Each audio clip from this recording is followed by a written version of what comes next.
Jangan scroll dulu, coba jawab jujur.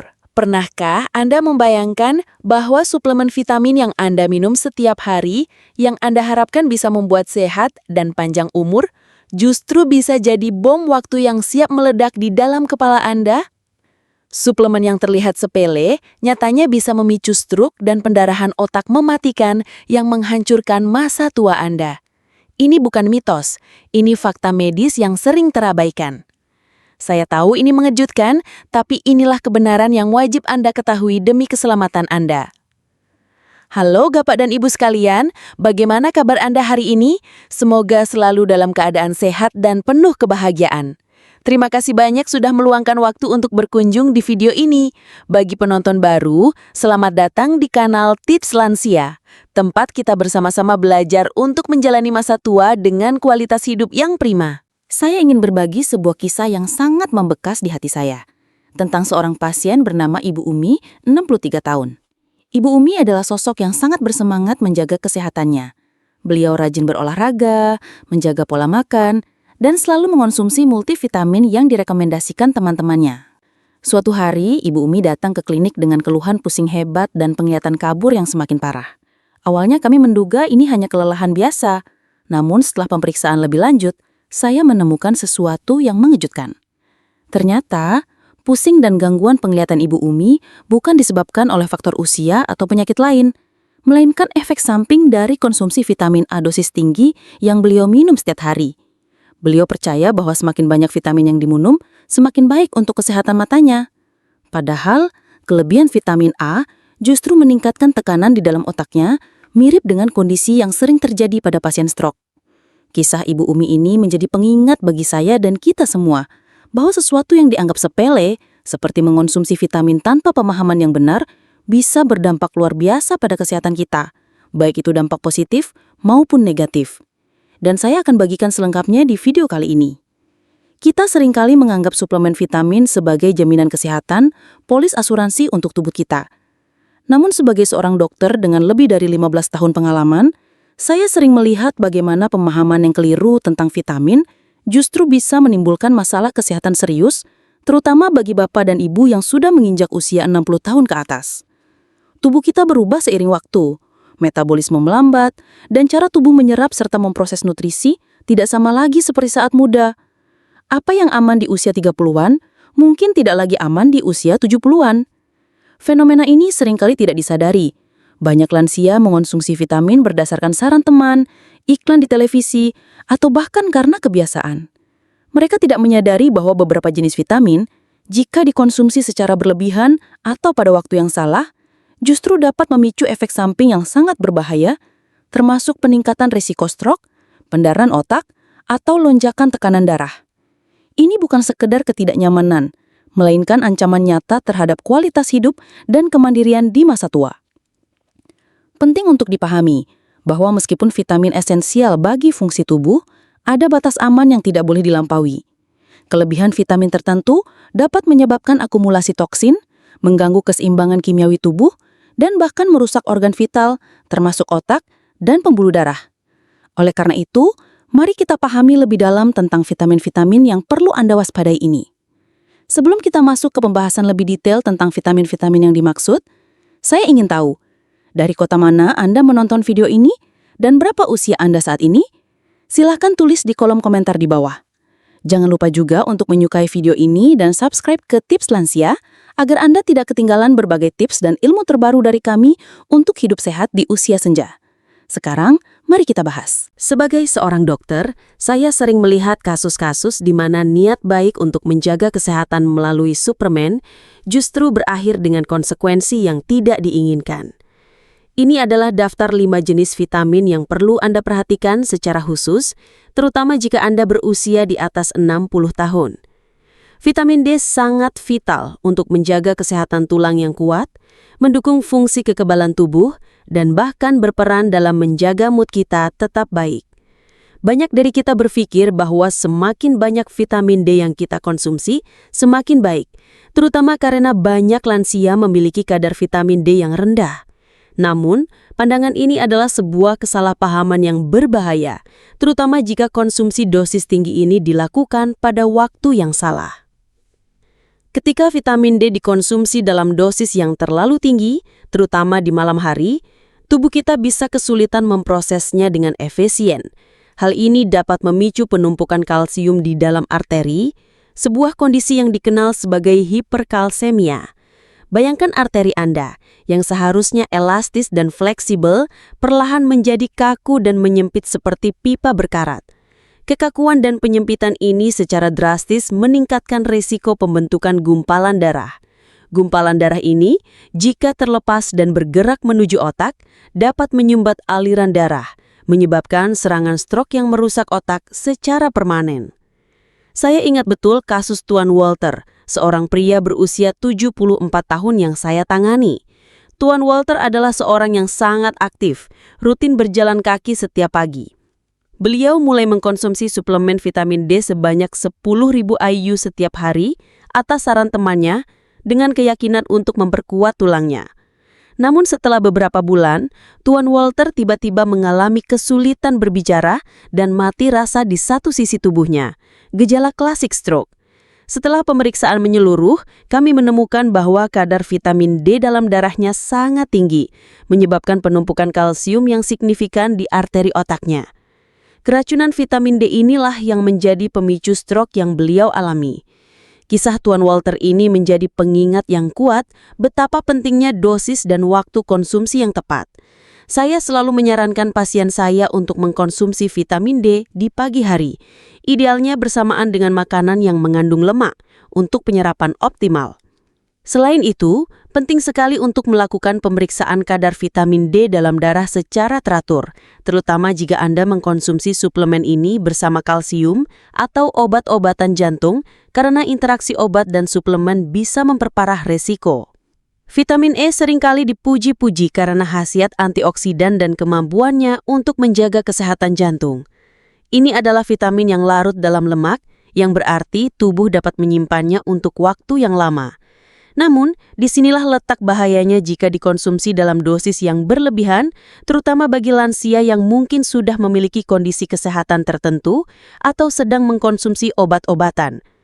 Pada dosis tinggi, vitamin E dapat bertindak sebagai antikoagulan alami, yang berarti ia memiliki efek pengencer darah. Ini adalah pedang bermata dua. Meskipun efek pengecer darah bisa bermanfaat dalam beberapa kondisi, ketika efek ini terlalu kuat atau berlebihan, ia dapat memperlambat kemampuan darah untuk membeku secara signifikan. Bayangkan jika tubuh Anda mengalami luka internal kecil atau bahkan pendarahan mikroskopis di otak. Kemampuan darah untuk membeku adalah kunci untuk menghentikannya. Jika kemampuan ini terganggu, pendarahan bisa menjadi tidak terkontrol. Resiko ini meningkat secara drastis jika Anda mengkonsumsi vitamin E dosis tinggi bersamaan dengan obat pengencer darah resep dokter, seperti warfarin. Kombinasi ini bisa menjadi sangat mematikan. Saya memiliki seorang pasien bernama Ibu Evelyn Brooks, 81 tahun. Ibu Evelyn Brooks telah mengkonsumsi warfarin selama bertahun-tahun untuk mencegah gumpalan darah. Namun, ia mulai menambahkan suplemen vitamin E 800 IU per hari karena membaca tentang manfaatnya untuk jantung. Sayangnya, suatu pagi Ibu Evelyn ditemukan tidak sadarkan diri dan diagnosisnya adalah stroke hemoragik, yaitu pendarahan di otak. Penyelidikan lebih lanjut mengungkapkan bahwa interaksi antara vitamin E dosis tinggi dan warfarin secara drastis meningkatkan resiko pendarahan internalnya, yang akhirnya menyebabkan pendarahan otak. Asupan harian vitamin E yang direkomendasikan untuk lansia sebenarnya sangat rendah, jauh di bawah dosis yang sering kali ditemukan dalam suplemen.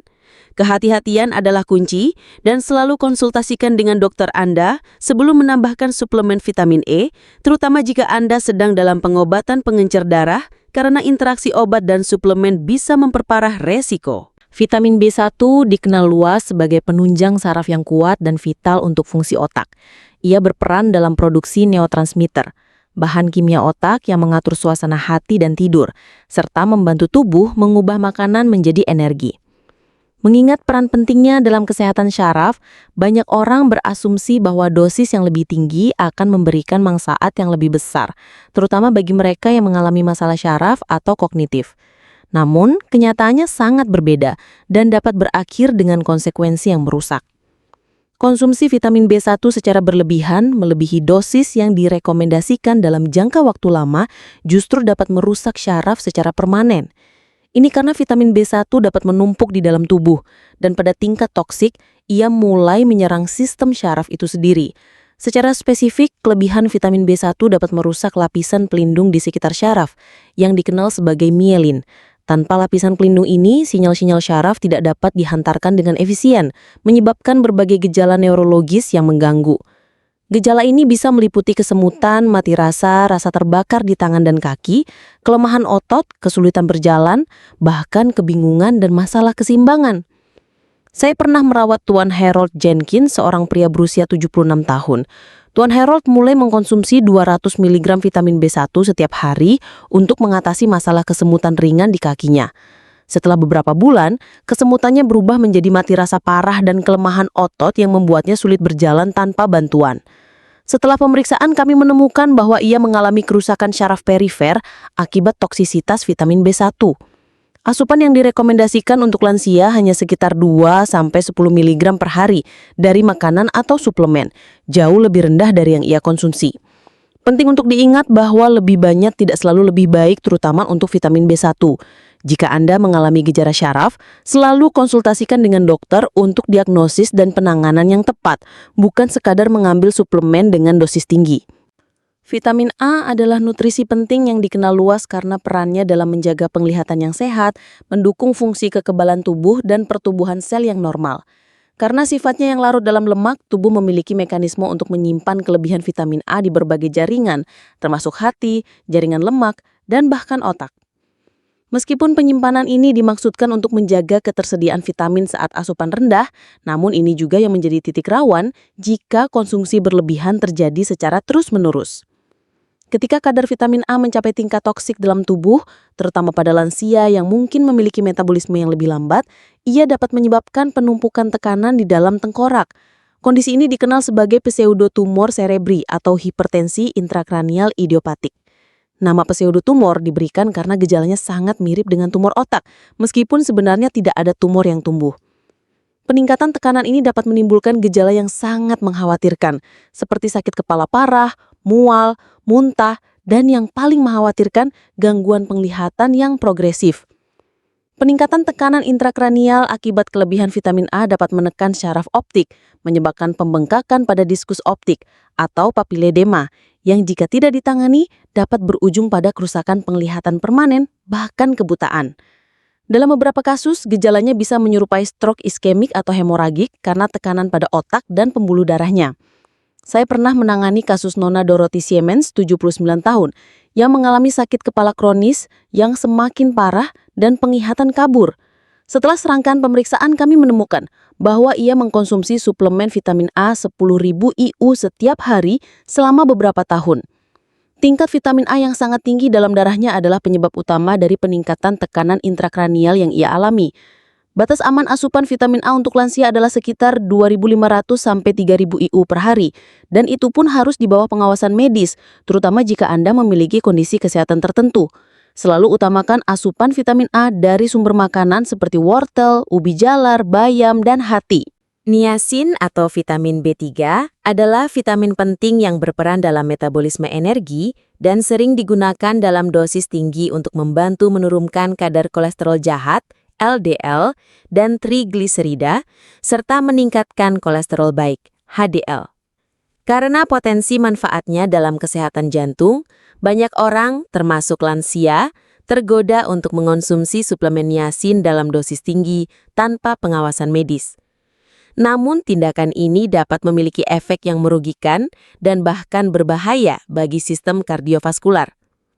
Pada dosis tinggi, niacin dapat menyebabkan fenomena yang dikenal sebagai niacin flush, yaitu pelebaran pembuluh darah mendadak yang mengakibatkan kulit memerah, terasa hangat, gatal, atau bahkan sensasi terbakar.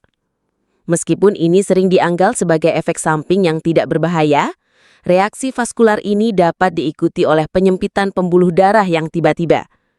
Perubahan cepat dari pelebaran ke penyempitan ini dapat mengganggu aliran darah yang stabil, menyebabkan fluktuasi tekanan darah yang signifikan. Lonjakan atau penurunan tekanan darah yang drastis ini memberikan tekanan ekstra pada jantung dan dapat mengurangi aliran darah yang cukup ke otak. Ketidakstabilan aliran darah ke otak ini dapat meningkatkan risiko terjadinya transient ischemic attack atau yang sering disebut sebagai stroke ringan. TIA adalah kondisi di mana aliran darah ke bagian otak terhenti sementara, menyebabkan gejala stroke yang berlangsung singkat. Meskipun gejalanya menghilang dalam waktu singkat, TIA adalah peringatan serius bahwa ada risiko stroke yang lebih besar di kemudian hari.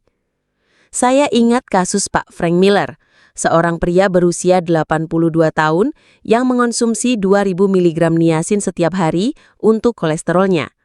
Suatu hari, ia tiba-tiba mengalami kesulitan berbicara dan mati rasa di wajahnya selama beberapa menit, yang ternyata adalah TIA. Setelah ditelusuri, dosis niacin yang sangat tinggi inilah yang memicu ketidakstabilan tekanan darahnya dan memicu TIA. Untuk lansia, dosis niacin di atas 50 mg per hari sebaiknya selalu di bawah pengawasan ketat dokter, dan jangan pernah menggunakannya sebagai pengganti obat penurun kolesterol tanpa konsultasi medis. Melihat potensi bahaya dari konsumsi vitamin yang tidak tepat, saya sebagai dokter sangat menekankan pentingnya mendapatkan nutrisi dari makanan asli daripada mengandalkan suplemen semata. Makanan utuh menyediakan vitamin, mineral, serat, dan antioksidan dalam bentuk yang paling seimbang dan mudah diserap tubuh, tanpa resiko toksisitas yang sering terjadi pada suplemen dosis tinggi. Untuk memastikan Anda mendapatkan semua nutrisi penting secara aman, fokuslah pada pola makan kaya gizi. Sayuran berdaun hijau seperti bayam dan kale adalah sumber vitamin K, folat, dan antioksidan yang luar biasa. Usahakan mengkonsumsi sekitar 1-2 porsi, 1 porsi setara 1 mangkok kecil, setiap hari. Ikan berlemak seperti salmon, makarel, dan sarden kaya akan omega 3, yang baik untuk otak dan jantung. Rekomendasi konsumsi adalah 2-3 kali seminggu dengan porsi sekitar 100-150 gram per sajian. Buah beri seperti blueberry, strawberry, dan raspberry adalah gudang antioksidan dan vitamin C. Konsumsi sekitar 1 cangkir kecil setiap hari. Kacang-kacangan dan biji-bijian seperti kenari, almond, biji chia, dan biji rami menyediakan lemak sehat, serat, dan protein. Anda bisa mengonsumsi segenggam kecil, sekitar 30 gram, setiap hari sebagai camilan sehat. Biji-bijian utuh seperti oatmeal, beras merah, dan roti gandum utuh adalah sumber serat dan vitamin B yang baik. Usahakan mengonsumsi 3-5 porsi, 1 porsi setara 1 lembar roti gandum atau setengah mangkuk nasi merah per hari. Jika memang ada indikasi medis yang kuat dan diperlukan suplemen, selalu konsultasikan dengan dokter Anda untuk menentukan jenis, dosis, dan waktu konsumsi yang paling tepat sesuai kondisi kesehatan Anda. Ingat, setiap orang memiliki kebutuhan nutrisi yang unik, terutama seiring bertambahnya usia.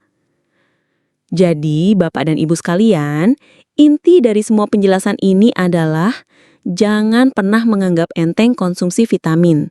Suplemen yang terlihat tidak berbahaya di kemasannya bisa jadi memiliki potensi risiko serius jika tidak digunakan dengan bijak.